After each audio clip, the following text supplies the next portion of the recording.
తెలుగు కథ వింటారా ఛానల్కి స్వాగతం. చంద్రయ్య అనే షావుకారు దుకాణంలో చిదానందం అనేవాడు కొత్తగా పనిలో చేరాడు. ఒకరోజు అతడు చంద్రయ్యతో, అయ్యా రేపు పనిలోకి రాలేను కాబట్టి సెలవు కావాలి అన్నాడు. చంద్రయ్య విసుగ్గా, ఇవి పండగ రోజులు, బేరసారాలు మాటేం కాను, కుదరదు అన్నాడు. చిదానందం బదులు చెప్పకుండా వెళ్ళిపోయాడు. మరో 2 రోజులు పోయాక చిదానందం చంద్రయ్య దుకాణం తెరవకు ముందే అతడింటికి వెళ్లి, ఇవాళ పనికి రాను, సెలవు ఇప్పించండి అని అడగ్గా చంద్రయ్య విసుక్కుంటూ, ఇలా చీటికి మాటికి సెలవులు అడగడం ఏమీ బాగోలేదు, దుకాణం తీసే వేళయింది పద అన్నాడు. ఇదంతా చూస్తున్న చంద్రయ్య భార్య అతన్ని సైగ చేసి పిలిచి నెమ్మదిగా, ఇంతకు ముందున్న పనివాడు చెప్పా పెట్టకుండా సెలవు పెడుతున్నాడనే కదా పనిలో నుంచి తీసేసింది, ఇతడికి ఒక రోజు సెలవిస్తే కొంపేం మునిగిపోదు కదా అన్నది. చంద్రయ్య నవ్వుతూ, నువ్వన్నది నిజమే అంటూ వెళ్లిపోతున్న చిదానందాన్ని వెనక్కి పిలిచి, నువ్వు సెలవులు అడగడం, నేనివ్వననడం, నువ్వు మాట్లాడకుండా వెళ్లిపోవడం చూస్తుంటే అది నీ విధేయత అనుకోవాలా,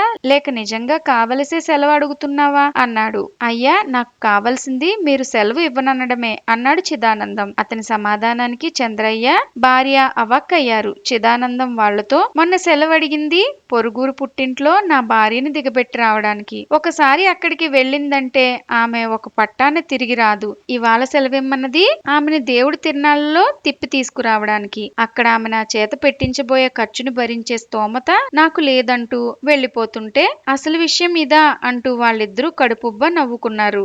ఇలాంటి మరెన్నో కథలు వినాలనుకుంటే తెలుగు కథ వింటారా ఛానల్ని సబ్స్క్రైబ్ చేసుకోండి. మరొక మంచి కథతో మళ్ళీ కలుద్దాం.